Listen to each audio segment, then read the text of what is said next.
Well, this is just how far standards have sunk amongst the supposedly upright and upstanding anti-war left. "I'd rather employ a paedophile than a hero," says company boss Carl Wynne when speaking of ex-soldiers on civvy streets looking for work. To him, British soldiers have blood on their hands and take even bloodier money for being ordered to serve tours of duty in battle zones. So much does he hold foot soldiers responsible for the battles they fight that he even holds vicious, malevolent and dangerous criminals in higher regard. Sounds like someone I know. Well, I wouldn't mind hiring paedophiles over soldiers. They'd be interesting company and, well, you know what I mean. Ah, there you are. I've finished the paperwork. I mean, I could bond with them and help them through their turmoil, that's what I mean, mate. They get precious little understanding. Just like British soldiers from people in Labour and the likes of Mr. Wynne. I mean, well, yeah, but all these organised killers, they're only in the pay of agencies which are run by Labour. No. Just take notice of somebody from the Reds here.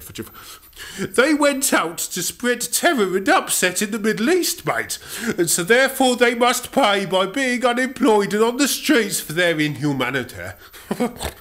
That's to teach them to have feelings, wouldn't it? It'll be poetic justice. Well, that's probably why so many more ex-soldiers fail to make it back out on Civvy Street, sick, untended and sleeping rough in cardboard boxes. Well, I mean, yes!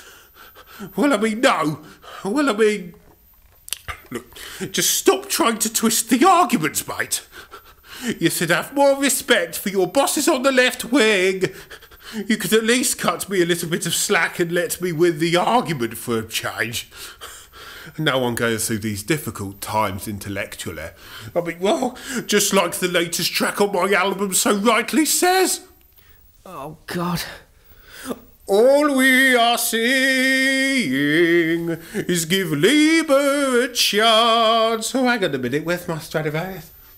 We've only been in for 12 years, so you better let us get on with it.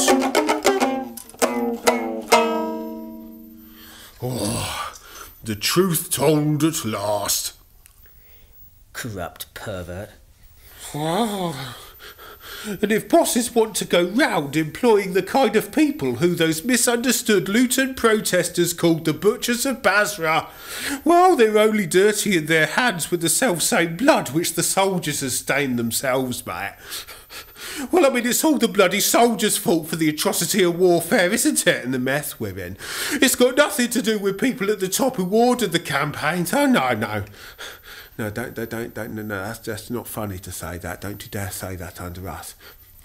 Because what we've all got to do now as a nation is look forward to the next general election to get Labour over the next hurdle of public bigotry and misunderstanding of all the important issues of the day, mate. Even though you yourself protested against the war, though for no more noble a reason than getting louder cheers down the extremist mosque in the town. Yes, well, I was doing it against them. Okay, look, public, now listen to me here. I'm going to talk to you seriously now. When you want to rebel against the leadership and pull the rug out from under the feet of the people who run the country, it's all right to do it if you're people in Labour, especially if you're on the back benches, because we're the ones who know what we're doing when we trash everything up all the time. But when the likes of you do it, it's wrong, because all you ever do is look at every source of news you can find, and then turn round and say, no, not this, not under Labour. And let's not forget our own personal experiences as well. What? More unreliable, unsubstantiated and unprofessional evaluations? Which is why bigoted people like you must never ever be allowed to access the full slate of facts and figures to make your minds up. Well, what mind you've got? You just can't be trusted, which is why your lives must always be micromanaged all the time. So vote Labour for proper people management. I don't know why I haven't got the message by now. Bloody hell. You're a typical person in Labour as well. Well, thank you. I knew I could cut the mustard.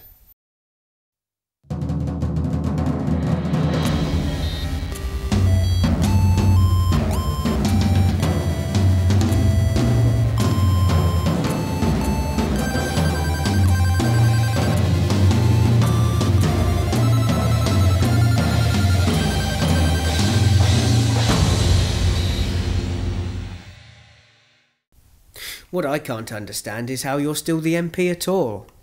You've presided over a catastrophic rise in crime. Academic standards have slumped even more sharply in your constituency. You've closed down your 10th people's home to cut costs, just so the local illegal gypsy camp can have its own amenity system. And people are scared and at each other's throats now due to your extremely divisive community cohesion projects. And we have to pay through the nose in sky-high taxes for all the shambles. Well, I don't see why you're complaining. It turns out that I'm the best man for the job, don't you know? Well, if you're the best man out of everyone else in the constituency party, no wonder Labour deserves to be atomised at the polls. You should have been deselected ages ago. Well, you see, I've got some very unique qualifications. They know the value of pragmatism, meritocracy, and having only ability count, as we all do, from Harriet Harman and downwards. Oh, yeah? The chairman of the selection committee is all lovely and corruptible. I mean, open and flexible to new ideas and arguments. Other people know that I'm a splendid mastermind at electioneering. My ballot rigging is, well, second to none, and they don't want to get found out about it. And others don't want to be hounded out over an illegal immigrant passport scandal by bigoted public and media. I mean, they're only jealous that people in Labour can help people with, well, never mind about all that. Yeah, never mind. I don't want to hear it either. And so you shan't. And yet more of my erstwhile colleagues would rather not have exposed their full involvement in selling off top-quality school playing fields to turn into mega-mosques. And all at the taxpayers' expense. Well, I mean, they're the only ones who can afford it. That's why I'm so important to keep on, well, not to buy my silence, but to, the perpetuation of top-quality Labour, Swines. Okay. And the ones remaining may well try to threaten to expose me over paedophilia, but I know who helps me procure all those underage Filipino rent boys. And very enjoyable and stress-relieving they were too. So they know which side their bun's buttered on, so they'll back the winning team. See? It's all about loyalty and giving people the correct incentive. That's why I also appeal to half of them who are Brownites by saying I'll continue to back the Prime Minister. And to the other half I just say, well, never mind about all that, I back Blair like you do, really. Oh, Lord Jakku, don't you worry about that, mate. You see, it's all about sticking together with people you know you can trust. In Labour?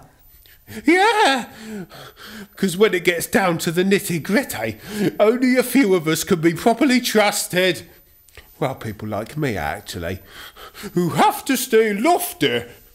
Very cynical, I know, but you've got to play the game for righteousness to win against bigotry.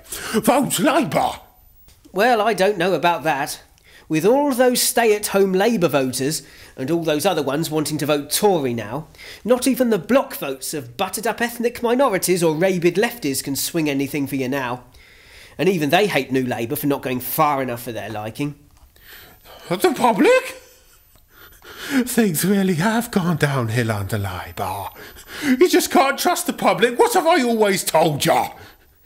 I suppose it all comes down to loyalty there as well. We see what I mean. They're the real cynical, disharmonious, treacherous ones. And then they've got the sheer hypocrisy to blame Labour for the self-same.